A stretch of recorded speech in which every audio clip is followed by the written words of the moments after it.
Hello everyone, welcome to true IAS and PCS. तो दोस्तों, previous lecture में हम लोगों ने इस चैप्टर के बारे में एक इंट्रोडक्शन डिस्कस करा था कॉम्प्रिहेंसिव तरीके से कि ह्यूमन कैपिटल फॉर्मेशन जो है उसका मतलब क्या होता है। और इंडिया के कंटेक्स्ट के अंदर हम लोगों ने एग्जाम्पल के थ्रू समझा था रियलिस्टिक वे में कि क्यों भारत के लिए ये ज़रूरी है कि भारत अपने ह्यूमन कैपिटल फॉर्मेशन का फ़ायदा उठाए, स्पेशली थ्रू डेमोग्राफिक डिविडेंड। जब हमारा देश जो है सबसे ज़्यादा आबादी वाला देश जो है वो बन चुका है चाइना को ओवरटेक करने के बाद, ठीक है, ताकि हम अपने जो पॉपुलेशन है, जो जनसंख्या है, जो लोग हैं, उनको एसिड बनाएं, ना कि लाइबिलिटी। बर्डन नहीं बनाना चाहिए उनको, हमें एसिड में कन्वर्ट करना चाहिए ताकि हर एक पर्सन इकोनॉमी में एक प्रोडक्टिव एसेट हो और पॉजिटिव तरीके से इकोनॉमी के अंदर वो कंट्रीब्यूट कर सके। ठीक है, ये हमने जाना था। फिर हमें एल्फ्रेड मार्शल की स्टेटमेंट को भी जाना था। अब हम फाइनली स्टार्ट करते हैं अपना ये चैप्टर। तो सबसे पहले इंट्रोडक्शन में राइटर यहाँ पर आपको कुछ बात बता रहे हैं। राइटर आपसे कह रहे हैं, think of one factor that has made a great difference in the evolution of Mankind. ठीक है, कि इंसान पुराने ज़माने से लेकर इस ज़माने तक जैसे जैसे आगे बढ़ा है, तो कह रहे हैं कि कोई भी एक ऐसा फैक्टर जैसे सोचो कि जिसकी वजह से एक बहुत बड़ा डिफरेंस आया है कि मैनकाइंड जिस तरीके से इवॉल्व हुआ है, तो वो है क्या। सारी चीज़ों की डिस्कशन में एक चीज़ जो सामने आती है वो है इंसान की capacity to store and transmit knowledge which he or she has been doing through conversation, through songs and through elaborate lectures। तो इंसान की जो कैपेसिटी रही है अलग अलग वक्त के हिसाब से, ज़माने के हिसाब से, चाहे फिर आप एंशियंट टाइम्स की बात करो, मेडिवल टाइम्स की बात करो, प्री हिस्टोरिक टाइम्स की बात करो, मॉडर्न टाइम्स की बात करो या कंटेम्प्रेरी टाइम्स की बात करो, कि किस प्रकार से इंसान जो है वो नॉलेज को स्टोर करते हैं और उसको ट्रांसमिट करते हैं। ठीक है, ये एक इवोल्यूशनरी फीचर में से एक फीचर रहा है इंसानी ज़िंदगी का। But man soon found out that we need a good deal of training and skill to do things efficiently. इंसानों ने ये भी रियलाइज़ करा कि हाँ, हमारे पास कैपेसिटी तो है, हमारे पास नॉलेज को स्टोर करने की क्षमता है, उसको किसी और को देने की क्षमता है, बट अगर हमें कोई भी काम बहुत बेहतरीन तरीके से करना है, हमें उसके लिए ट्रेनिंग चाहिए और उसके लिए स्किल सेट चाहिए, ताकि वो काम हम परफेक्ट तरीके से कर सकें या जो हम काम कर रहे हैं उसके अंदर एक एफिशिएंसी आ सके। तो we know that labour skill of an educated person is more than that of an uneducated person. पढ़ा लिखा जो व्यक्ति है उसकी जो लेबर स्किल होगी, लेबर स्किल पढ़े लिखे व्यक्ति की ज़्यादा क्यों मानी जाती है, क्योंकि प्रॉपर उसके बाद उसकी ट्रेनिंग होगी। जैसे कि प्रीवियस लेक्चर में हम लोग श्रेया के थ्रू एग्जांपल उसका डिस्कस कर रहे थे, ऑन द जॉब ट्रेनिंग में आपको बता रहा था। तो एक एजुकेटेड पर्सन की जो लेबर स्किल होती है वो ज़्यादा बेहतरीन, ज़्यादा अच्छी एक अनएजुकेटेड पर्सन से इसलिए होती है क्योंकि एक educated person stage by stage, step by step एक स्किल को एक्वायर करता है, and hence the former is able to generate more income than the latter. इसलिए पढ़ा लिखा व्यक्ति ज़्यादा इनकम जनरेट कर पाता है एज कम्पेयर टू वो व्यक्ति जो कि पढ़ा लिखा नहीं है, और उसका जो कंट्रीब्यूशन रहता है पढ़े लिखे व्यक्ति का इकोनॉमिक ग्रोथ के अंदर, क्योंकि वो इनकम ज़्यादा कमा रहा है, उसके पास जो है जो स्किल सेट है वो ज़्यादा ऑर्गेनाइज है, ज़्यादा बेहतरीन है एज़ कम्पेयर टू वो पर्सन जो कि अनएजुकेटेड है। तो उसका कंट्रीब्यूशन एक पढ़े लिखे व्यक्ति का इकोनॉमिक ग्रोथ में वो ज़्यादा रहता है अल्टीमेटली। तो अगर हम लोग बात करें शिक्षा की, मतलब राइटर यहाँ पर आपको सारे हिंट दे रहा है, ये जितने मैं मार्क कर रहा हूँ ना येलो कलर थे, जैसे इंसान की capacity to store and transmit knowledge, training, skill, education, ये सब कुछ ह्यूमन कैपिटल फॉर्मेशन के दायरे के अंदर आता है। ठीक है, तो education is sought not only as it confers higher earning capacity on people but also for its other highly valued benefits. जो शिक्षा है, सिर्फ शिक्षा एक ऐसा माध्यम नहीं है कि जो इंसान है उनकी कल को इनकम या सैलरी ज़्यादा होगी, ठीक है, लेकिन उससे डायरेक्ट बेनिफिट्स भी उनको ज़्यादा मिलेंगे। एक तो समाज में बेटर कद मिलेगा, उनको बेटर अंडरस्टैंडिंग मिलेगी, बेटर स्टैंडिंग मिलेगी। एक व्यक्ति जो कि अनपढ़ है, उसके कंपैरिजन में एक पढ़ा लिखा जो व्यक्ति है वो ज़्यादा अच्छे से स्टैंड आउट कर सकता है। उसको अपने आप पे और उसके परिवार वालों को उस पे और पूरे समाज को उस पर गर्व होगा। वो बेटर चॉइसेस अंडरटेक कर सकता है लाइफ के अंदर। It provides knowledge to understand the changes taking place in the society. पढ़ा लिखा व्यक्ति वक्त और ज़माने के हिसाब से, सिचुएशंस, परिस्थिति के हिसाब से अपने आप को बेटर तरीके से ढाल सकता है। उसके दिमाग में किसी भी प्रकार की स्टबर्नेस नहीं होती है, क्योंकि उसको पता रहता है कि हाँ, जो एडजस्टमेंट्स हैं, जो चेंजेस हैं, they are part and parcel of life. और ultimately it also stimulates innovations. जो पढ़ा लिखा व्यक्ति होगा वो अपनी ज़िंदगी में जिस मुकाम पर होगा उसके अंदर कहीं ना कहीं एक भूख होगी, मैं इससे भी ज़्यादा आगे बढ़ूँ। जब पर्सन ज़िंदगी के जिस मुकाम पर होगा और सोचेगा मैं इससे ज़्यादा आगे बढ़ूँ, तो उसका दिमाग चलेगा कि मैं और क्या कर सकता हूँ बेहतर। और उस फायर में, उस हीट में ये सोचने के लिए कि मैं और बेटर क्या कर सकता हूँ, इन्वेंशंस और इनोवेशंस जो हैं वो डेवलप होती है, जिसका फ़ायदा उस पर्सन को, पूरे समाज को और पूरे देश को मिलता है। Moreover, availability of educated labour, it force labour force facilitates adaptation of new technologies. ठीक है, तो राइटर यहाँ पर आपको क्या कह रहे हैं, जो लेबर फोर्स है, अगर हम ह्यूमन कैपिटल फॉर्मेशन उसका कर सकें और उस लेबर फोर्स को एजुकेटेड बना सकें, तो ऐसी एजुकेटेड लेबर फोर्स ज़्यादा अच्छे से जो नई नई टेक्नोलॉजीज होती हैं उसको अडॉप्ट कर सकती हैं। तो economist have stressed the need for expanding educational opportunities in nation, क्योंकि इससे डेवलपमेंटल प्रोसेस जो है वो इनिशिएट होता है। तो सबसे बड़ी बात आपने इसके अंदर क्या सीखी कि ह्यूमन कैपिटल फॉर्मेशन के लिए सबसे ज़्यादा इम्पॉर्टेंट जो टूल है वो है एजुकेशन। क्योंकि अगर एजुकेशन एक जनरेशन को, सिर्फ एक जनरेशन को बहुत अच्छे से दी जा रही है, उसमें फिर किसी को भी लेफ्ट आउट नहीं रखा गया है, शिक्षित बनाया जा रहा है सभी को बहुत अच्छे स्तर पर, सिर्फ एक जनरेशन को, तो यानी कि उसका ह्यूमन कैपिटल फॉर्मेशन हो जाएगा और आने वाली सभी जनरेशन ऑटोमेटिकली सेट हो जाएंगी। तो इसके लिए हम एक नॉर्मल सी बात ये बोल सकते हैं कि सरकार को जो अपना बजट एक्सपेंडिचर जो सरकार करती है उसका काफ़ी एक मेजर शेयर एजुकेशन सेक्टर पर एलोकेट करना चाहिए सरकार को। ठीक है, ताकि हम इंसान को इंसान बना सकें। और इंसान को इंसान बनाने का मतलब क्या है, यहाँ पर हम ह्यूमन कैपिटल फॉर्मेशन कर सकें इंसान की, कि इंसानी रूप में तो वो पैदा हो गया है, लेकिन वो देश में पड़े पड़े खा रहा है या फिर कुछ कंट्रीब्यूट भी कर रहा है। जीडीपी को बढ़ाया है उसने, इकोनॉमिक ग्रोथ के अंदर, इकोनॉमिक डेवलपमेंट के अंदर कंट्रीब्यूट करा है, देश की तरक्की में उसने आगे कोई योगदान दिखाया है, देश का नाम करा है, कुछ इनकम कमा रहा है जिसको वो देश की अर्थव्यवस्था के पहिए में डाल सके और वो इनकम घूमे और अल्टीमेटली उसका बेनिफिट घुमा फिरा के उसको मिले और दूसरे सेक्शन ऑफ द सोसाइटी को भी मिले।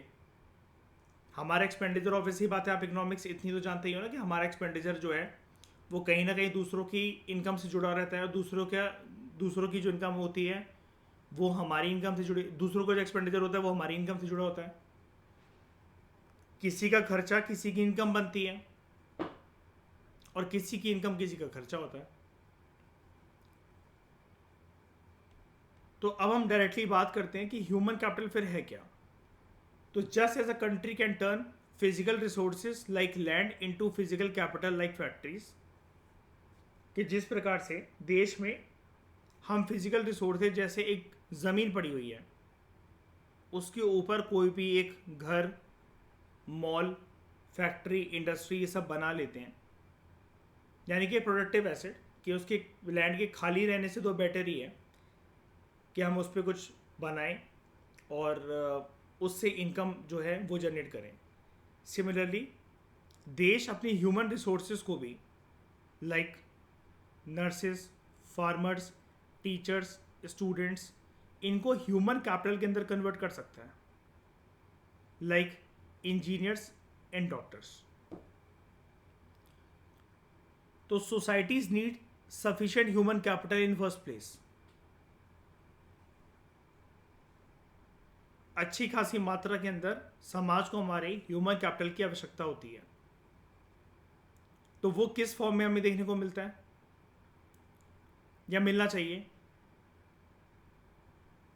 जो जनता है वो कॉम्पिटेंट हो, वो केपेबल हो, वो प्रोडक्टिव एसेट हो, who have themselves been educated and trained as professors and other professionals. So in other words, we need good human capital to produce other human capital. जैसा कि मैंने आपको बताया ना कि एक जनरेशन को शिक्षित कर दो आप अच्छे तरीके से, आने वाली सभी जनरेशन जो है वो फिर उसके बाद उनका ऑटोमेटिकली ह्यूमन कैपिटल फॉर्मेशन होता चला जाएगा, क्योंकि एक माँ बाप जो पढ़े लिखे हैं और जो कॉम्पिटेंट हैं, जो जानते हैं कि एजुकेशन की क्या इम्पोर्टेंस है और एजुकेशन के माध्यम से उनको समाज में क्या स्तर मिला है, उनकी इनकम में क्या बदलाव हुआ है as compare to their old generations, तो वो कमिंग जनरेशन को भी ये सारी चीज़ें इम्पार्ट कर पाएंगे आराम से। बहुत बार क्योंकि ऐसा होता है कि माँ बाप की थिंकिंग अच्छी होती है लेकिन उनके पास रिसोर्सेज नहीं होते हैं अपने बच्चों को शिक्षित करने के लिए, उनको हेल्दी रखने के लिए, ये सब चीज़ें। तो in other words, we need good human capital to produce other human capital like nurses, farmers, teachers, doctors, engineers. This means that हमें ह्यूमन कैपिटल के अंदर इन्वेस्टमेंट करनी पड़ती है to produce more human capital out of human resources, और इंसानों को capable बनाने के लिए और उनकी कैपेबिलिटी से अर्थव्यवस्था का पहिया जो है उसको और अच्छे से चलाने के लिए। तो राइटर आपसे यहाँ पर फिर उसके बाद कह रहे हैं कि let us understand a little more of what human capital means, कुछ क्वेश्चंस को जानकर। ठीक है, कि ह्यूमन कैपिटल क्या है, what are the sources of human capital. Human capital का कंसेप्ट होगा, ह्यूमन कैपिटल होगा किस प्रकार से, इसके सोर्सेज क्या होंगे, कहाँ से आएगा ये, क्या कोई डायरेक्ट लिंक देखने को हमें मिलता है ह्यूमन कैपिटल और इकोनॉमिक ग्रोथ है जो कंट्री की उसके बीच में। तो is the formation of human capital link to a man's all round development, या फिर जैसा कि आज के ज़माने में इसको कहा जाता है human development. And what role can the government play in human capital formation in India, सरकार का क्या रोल है ह्यूमन कैपिटल फॉर्मेशन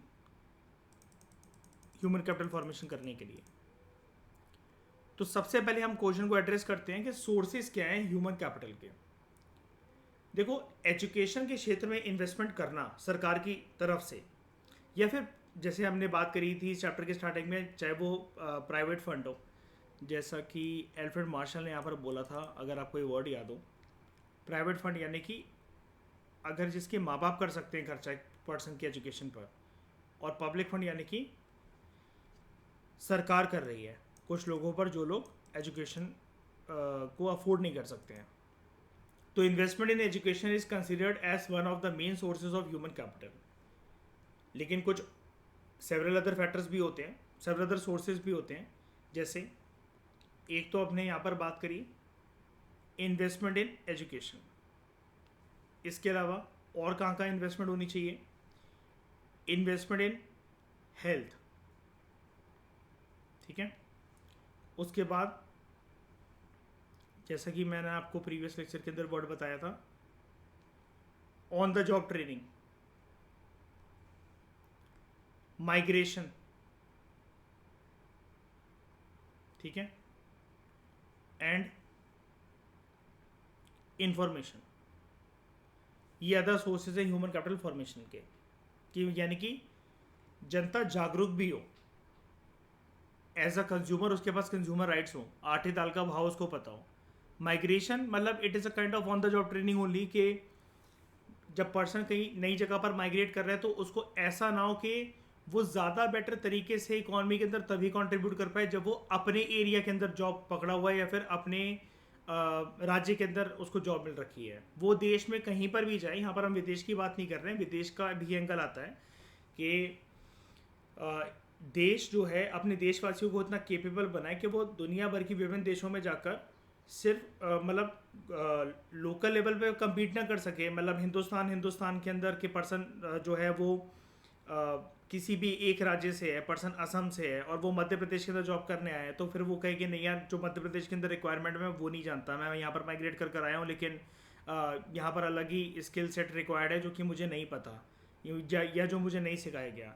सिर्फ यहाँ पर एक लोकल माइग्रेशन स्किल सेट की बात नहीं होती है, यहाँ पर हम लोग उस आस्पेक्ट को भी लेकर आते हैं कि इंटरनेशनल कंपटीशन भी जो है पर्सन उसको फेस कर सके, ताकि पर्सन का ब्रेन ड्रेन ना हो। यानी कि ऐसा ना हो कि पर्सन जो है यहाँ से शिक्षित होकर या फिर यहाँ से अपना पैसे को लेकर जाकर बाहर शिक्षित हो रहा है और बाहर जाकर दूसरी कंट्रीज में जॉब कर रहा है बेटर सैलरी और बेटर अर्निंग अपॉर्चुनिटीज़ के लिए, जैसा कि होता है। तो इसका मतलब कहीं ना कहीं हम अपना ह्यूमन कैपिटल फॉर्मेशन या फिर इंसान को ऐसा जो हम लोग बात करते हैं कि एज अ प्रोडक्टिव रिसोर्स या प्रोडक्टिव एसेट जो हम देख रहे हैं, उस चीज़ को हम वेस्ट करते जा रहे हैं या उस चीज़ को हम कहीं ना कहीं छोड़ते चले जा रहे हैं, वो हमारे हाथों से निकलता चला जा रहा है। तो राइटर फिर आपसे यहाँ पर क्वेश्चन पूछ रहे हैं, why do your parents spend money on education?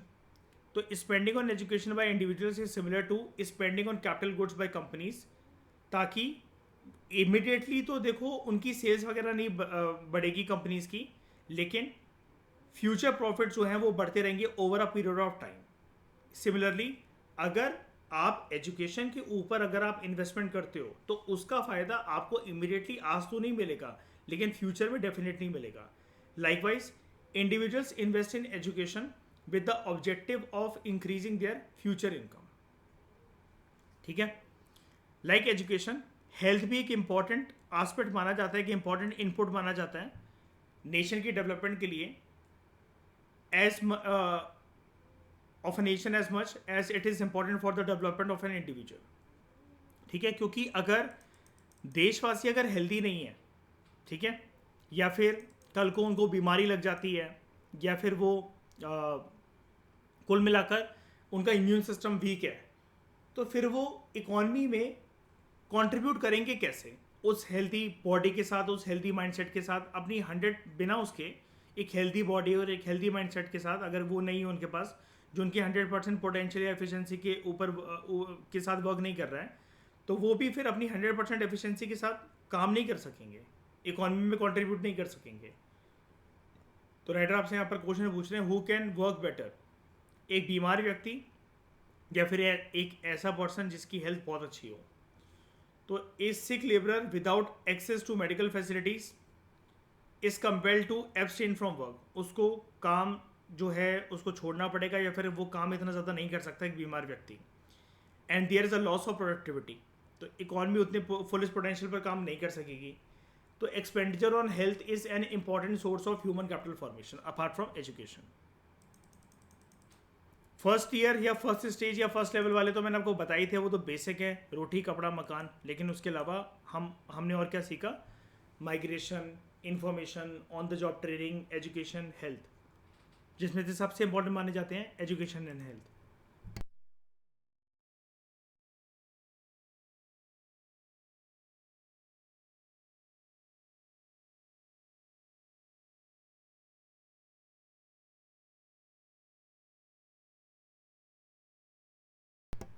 फिर हम बात करते हैं यहाँ पर, राइटर हमें ये बता रहा है, preventive medicine like vaccination and curative medicine like medical intervention during illness, social medicine, spread of health literacy. ये तीनों टर्म इंपॉर्टेंट है, आपको प्रीलिम्स के अंदर आ सकते हैं कि इनमें से आप किसको प्रिवेंटिव मेडिसिन कहोगे, क्यूरेटिव मेडिसिन कहोगे और सोशल मेडिसिन कहोगे। सोशल मेडिसिन का मतलब होता है हेल्थ लिटरेसी को प्रमोट करना, क्यूरेटिव का मतलब होता है मेडिकल इंटरवेंशन करना जब पर्सन या देशवासी जो हैं वो बीमार होने लग जाएं, और प्रिवेंटिव मेडिसिन का मतलब होता है वैक्सीनेशन वगैरह देना, जैसे पोलियो ड्राइव, ठीक है, तो पोलियो की दवा प्रोवाइड कराना ना सारे बच्चों को। And provision of clean drinking water and good sanitation, they are the various forms of health expenditure.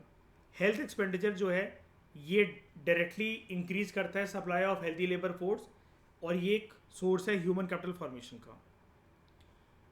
Firms जो होते हैं they spend on giving on the job training to the workers.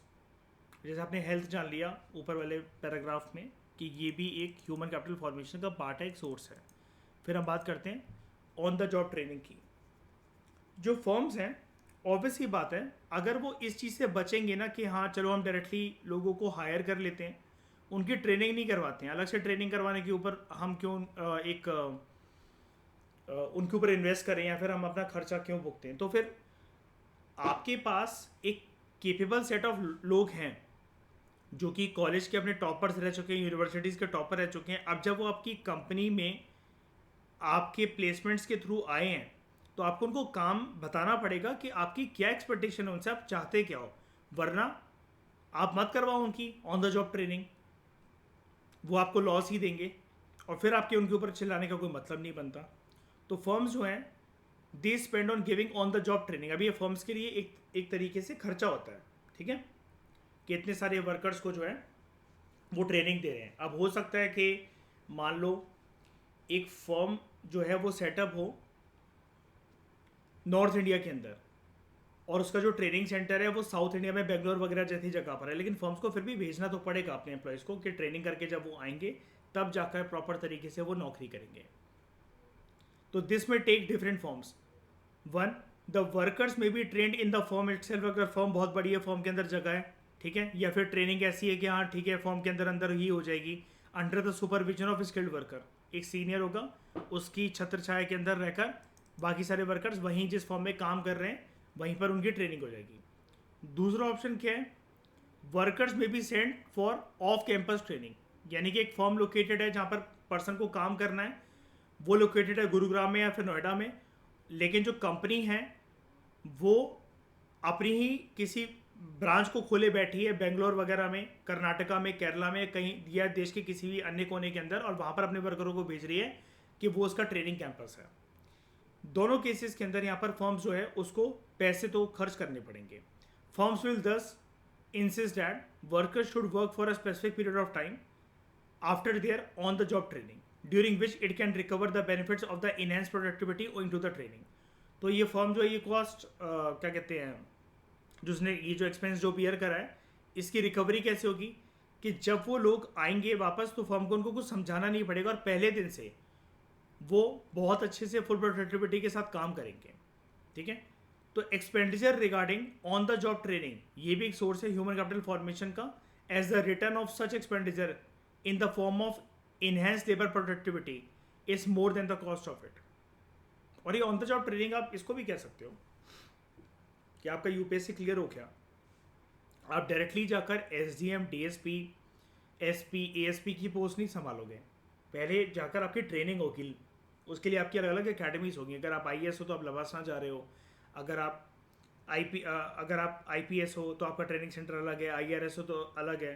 तो depending on the job profile कुछ महीनों की training, कुछ हफ्तों से लेकर कुछ महीनों तक की ट्रेनिंग इसलिए चलती है ताकि आप जब रियल सिचुएशन के अंदर ग्राउंड रियलिटी में जाते हो, जब आप अपने ऑफिस में बैठो, अपने डिस्ट्रिक्ट में जाओ, तो आपको पता हो कि आपका काम का दायरा क्या है और आपको क्या काम करना है। उसके बाद हम ऊपर बात कर रहे थे माइग्रेशन की, लोग जो हैं वो माइग्रेट करते हैं इन सर्च ऑफ जॉब्स, ठीक है, ताकि उनको हायर सैलरी मिल सके। अब माइग्रेशन ऐसी भी होती है कि आप जो है एक स्टेट से दूसरे स्टेट जा रहे हो, आपको लगता है कि वहाँ पर आपकी डिग्री की, आपकी शिक्षा की ज़्यादा कदर होगी, आपको ज़्यादा जो है अच्छी सैलरी मिल सकेगी। कभी कभार देश अपना प्रोडक्टिव एसेट ऐसे भी खो देता है जब लोग ब्रेन ड्रेन कर जाते हैं। मान लो कि वो यहाँ से देश से पढ़ गए, जॉब कर रहे हैं कनाडा वगैरह में जाकर, यूएसए वगैरह में जाकर, या फिर ऐसा भी हो सकता है कि लोगों के पास पैसा हो और इस देश की व्यवस्था पे, उनको एजुकेशन सिस्टम वगैरह पे यकीन नहीं है, तो वो बाहर से ही शिक्षित हो रहे हैं और बाहर ही जाकर फिर वो जॉब कर रहे हैं। तो ऐसा कोई पर्सन जो कि कल को बाहर जाकर एक इंजीनियर, डॉक्टर, ऐसा कुछ ऐसी कुछ मुकाम पर पहुंच गया, लेकिन वो दूसरी कंट्री में जाकर काम कर रहा है, वहाँ की जीडीपी में कंट्रीब्यूट कर रहा है, ठीक है, अपना पैसा उस कंट्री में खर्च कर रहा है, तो वो एक, हम कह सकते हैं कि देश ने एक प्रोडक्टिव एसेट खो दिया, क्योंकि वो पर्सन अगर इस देश में होता तो एक तो उसकी नॉलेज, उसकी कैपेबिलिटी इस देशवासियों के काम आती, अर्थव्यवस्था के काम आती, और उसका कमाया हुआ जो धन है वो इस देश में रोटेट हो रहा होता। तो लोग माइग्रेट करते हैं इन सर्च ऑफ जॉब्स, जिसकी वजह से उनको, क्यों करते हैं माइग्रेट, उसका रीज़न यह है, उसका रीज़न ये है कि उनको ताकि ज़्यादा सैलरी मिले एज़ कम्पेयर टू जो सैलरी उनको मिल रही है इन दियर native places.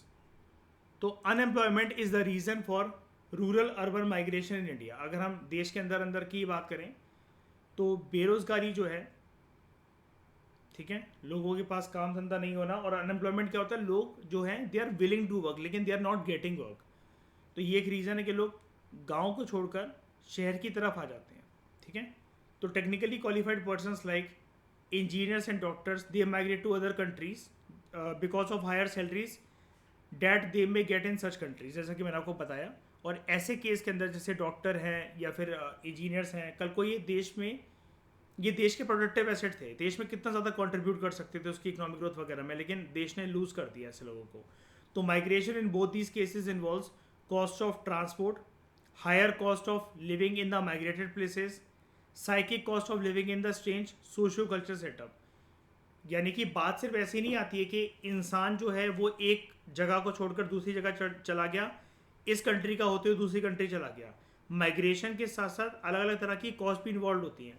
Cost of transportation, person जो है गांव से शहर जा रहा है या फिर देश से दूसरे देश जा रहा है, तो ट्रांसपोर्टेशन के ऊपर कॉस्ट बेयर करनी पड़ेगी। उसके बाद जिस जगह पर जाकर रह रहा है वहाँ का रहन सहन अलग, वो हो सकता है जगह थोड़ी खर्चीली हो, क्योंकि जहाँ पर बेटर इनकम है और बेटर इनकम के प्रोमिसेस हैं, लाइक कोई विलेज इकोनॉमी से होता हुआ अर्बन इकोनॉमी की तरफ जा रहा है और टाउन्स और सिटीज़ में रहने जा रहा है, तो वहाँ पर खर्चे भी दो मोटे मोटे होंगे। और इसका इम्पैक्ट एक पर्सन की लाइफ में मानसिक स्तर पर भी पड़ता है, उसके मनोवैज्ञानिक स्तर पर भी पड़ता है, कि पर्सन को बिल्कुल ही एक नए सोशियो कल्चर सेटअप में रहना पड़ेगा, उसको वो माँ के हाथ का खाना नहीं मिलेगा, हो सकता है वो नई जगह पर जाकर अगर एक पीजी, एक घर में रह रहा है, वो अपने आप को बीमार कर ले, अकेला महसूस करे, कोई बात करने को ना हो, ठीक है। मतलब आपको यहाँ पर ये बताया जा रहा है कि बात यहाँ पर सिर्फ पैसों की नहीं होती कि पर्सन नई जगह जाकर पैसा कमा लेगा, उसके साथ साथ बहुत कुछ जो है वो पर्सन के साथ जुड़ा रहता है उसके मानसिक स्तर पर, और क्या कहते हैं उसके ट्रांसपोर्टेशन कॉस्ट और हायर कॉस्ट ऑफ लिविंग, जो उसको नई जगह पर जो खर्चा वगैरह करना पड़ेगा इसके बेसिस पर। तो enhanced earnings in the new place outweigh the cost of migration. तो जो पर्सन को कॉस्ट आई होती है, जो लागत आई होती है माइग्रेट करने पर, तो वो सब चीज़ें छुप सकती हैं, ढक सकती हैं अगर नई जगह पर जाकर पर्सन की अर्निंग जो है वो बहुत ज़्यादा है। लेकिन जैसा कि मैंने अभी आपको ऊपर बताया कि बात यहाँ पर सिर्फ पैसे की नहीं है। अगर पर्सन जो है वो स्ट्रेंज फील कर रहा है एक नई जगह पर जाकर, या फिर उसके खिलाफ किसी भी प्रकार की डिस्क्रिमिनेशन हो रही है, या फिर वो मनोवैज्ञानिक रूप से और मानसिक रूप से अगर उसकी हालत ठीक नहीं है, तो फिर बहुत ज़्यादा पैसा कमा कर भी वो अगर ना खुश है तो कोई फ़ायदा नहीं है ऐसी ज़िंदगी का। तो hence expenditure on migration is also a source of human capital formation. लेकिन यहाँ पर इकोनॉमिक्स में हम सिर्फ पैसों के स्तर पर बात करते हैं, तो राइटर आपको ये बोल रहा है कि अगर नई जगह पर जाकर पैसा बहुत अच्छा है तो बाकी सारी चीज़ें छुप जाएंगी। अब ऐसा ये प्रैक्टिकल नहीं है, ठीक है। आप नई जगह पर जाकर टेंस्ड हो, चलो ठीक है, यहाँ पर तो हम इंडिया स्पेसिफिक बात कर रहे हैं, लेकिन जैसा कि माइग्रेशन के अंदर हमने क्रॉस कंट्री वाला एग्जांपल भी देखा कि पर्सन जो है अपनी कंट्री को छोड़कर दूसरी कंट्री जा रहा है, और दूसरी कंट्री में जाकर अगर आपके खिलाफ स्किन कलर को लेकर या फिर आपकी नेशनलिटी को लेकर अगर डिस्क्रिमिनेशन अगर होने लग जाए, और मैं कह रहा हूँ ठीक है भाई, इंडिया में आपको लाख रुपए भी सैलरी नहीं मिल रही थी और वहाँ पर आपको 1 करोड़ रुपए महीने की मिल रही है, लेकिन आप रोड डिस्क्रिमिनेशन फेस कर रहे हो, तो मानसिक रूप से आप डरे डरे घूम रहे हो, आप घबराए घबराए घूम रहे हो, आप मानसिक रूप से खुश नहीं हो, ठीक है। तो ऐसी जगह पर 1 करोड़ रुपए अगर आपकी जेब में आ रहे हैं तो वो आपको खुशी नहीं दे पाएंगे, आपके मन से उस डर को नहीं निकाल पाएंगे। आपके खिलाफ जो डिस्क्रिमिनेशन हो रही है आप उसको रोक नहीं सकते 1 करोड़ रुपए से कि मैं तो 1 करोड़ रुपए कमा रहा हूँ, मैं क्यों डिस्क्रिमिनेशन सहन करूँ। वो हो रही है, वो एक्सटर्नल फैक्टर है, ठीक है। लेकिन इकोनॉमिक्स में ह्यूमन कैपिटल फॉर्मेशन का कंसेप्ट इन सब चीज़ों को थोड़ा सा साइडलाइन कर देता है। वो सिर्फ बात करता है कि हाँ भाई पैसे बहुत अच्छे आ रहे हैं तो ये सब चीज़ें ढक जाएंगी। तो people is spend to acquire information. अगला ह्यूमन कैपिटल फॉर्मेशन का दायरा है, हमारा पैरामीटर है information. Information relating to the labour market and other markets like education and health. तो पर्सन जो है देश के अंदर जो लोग हैं वो जागरूक भी हों। इंफॉर्मेशन का मतलब ये है वो जागरूक हो। For example, people want to know the level of salaries associated with various types of jobs, whether the educational institutions provide the right type of employable skills and at what cost. कि जिस भी जगह पर जाकर हम skill set सीखना चाह रहे हैं, जो भी जितनी चीज़ में हम इनरोल हैं, हमसे सही पैसे लिए जा रहे हैं, और कल को जब हम जाकर जॉब में लगेंगे या जहाँ पर हम पैसा अपना इन्वेस्ट कर रहे हैं और कल को जाकर वहाँ से जो रिटर्न आएगा क्या वो अच्छा खासा आएगा, या फिर हम स्किल सेट को एक्वायर करने में ज़्यादा पैसे लगा देंगे और रिटर्न उतना नहीं मिलेगा। तो this information is necessary to make decisions regarding investments in human capital as well as for efficient utilization of the acquired human capital stock. Expenditure incurred for acquiring information relating to the labor market and other markets is also a source of human capital formation. इसके अंदर एक चीज़ भी आती है, जिसे simplify करके अगर मैं आपको समझाऊं, कोई भी लेबर है, अब वैसे ह्यूमन कैपिटल फॉर्मेशन तो बात करता है कि लेबर ज़्यादातर एजुकेटेड होनी चाहिए। मान लो चलो ठीक है, अनऑर्गेनाइज सेक्टर की भी लेबर है, अनएजुकेटेड लेबर है, उसको कम से कम ये तो पता हो ना कि उसको शोषण नहीं होना चाहिए। जितना मालिक उससे काम करवा रहा है, चाहे शहर में चाहे गांव में, तो उसकी दिहाड़ी के जो रेट उसको मिलने वाले हैं, जैसे जो डेली के रेट उसको जो मिलेंगे, जो दिहाड़ी मिलेगी, पूरे दिन काम करने के बाद शाम को सैलरी मिलेगी, हफ्ते के बेसिस पर मिल रही है, मंथ के एंड में बेसिस पर मिल रही है। तो जितना उससे काम करवाया जा रहा है कि उसके कंपैरिजन उसको फेयर सैलरी मिल रही है कि नहीं मिल रही है, तो ये भी एक इन्फॉर्मेशन होती है। और ये इन्फॉर्मेशन सिस्टम पता है काम कैसे करता है फिर आगे चलकर, फिर जब वर्करों का शोषण होने लग जाता है ना किसी भी इकोनॉमी के अंदर या फिर किसी भी जगह के अंदर, तो फिर लेबर कोड्स आते हैं, फिक्स वर्किंग आवर्स कंडीशंस बनती है। यूरोपियन कंडीशंस के अंदर, यूरोपियन कंट्रीज़ के अंदर कुछ ऐसी कंडीशंस आने लगी थी जिसकी वजह से एक नया इंफॉर्मेशन सिस्टम क्रिएट हो रहा है, जहाँ पर लोगों के अंदर, स्पेशली महिलाओं के अंदर ये जागरूकता आई थी। और बाद में फिर भारत में भी सिमिलर कंसेप्ट आया, maternity leave and paternity leave, के अगर वो छुट्टी पर भी हैं तब भी उनको वो पैसा मिलेगा।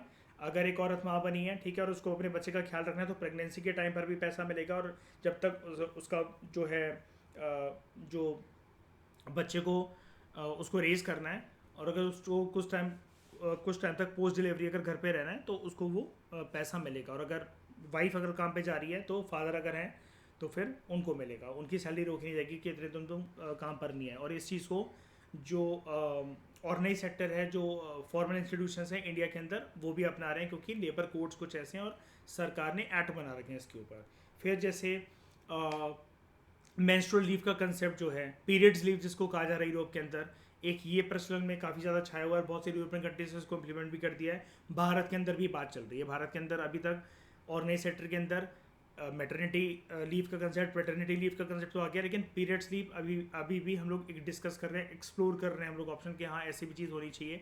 और सरकार को जिस टाइम पर ये लगेगा कि हाँ ये बिल्कुल ठीक चीज़ है, तो सरकार इसके ऊपर भी फिर कानून बना देगी, जिसको फिर ऑलमोस्ट क्या मतलब कानून बनाई देगी, तो सभी फॉर्मल इंस्टीट्यूशंस को, सभी ऑर्गेनाइज सेक्टर के जो इंडस्ट्रीज़ वगैरह, फैक्ट्रीज वगैरह फर्म्स हैं, उनको फॉलो करना पड़ेगा उसको।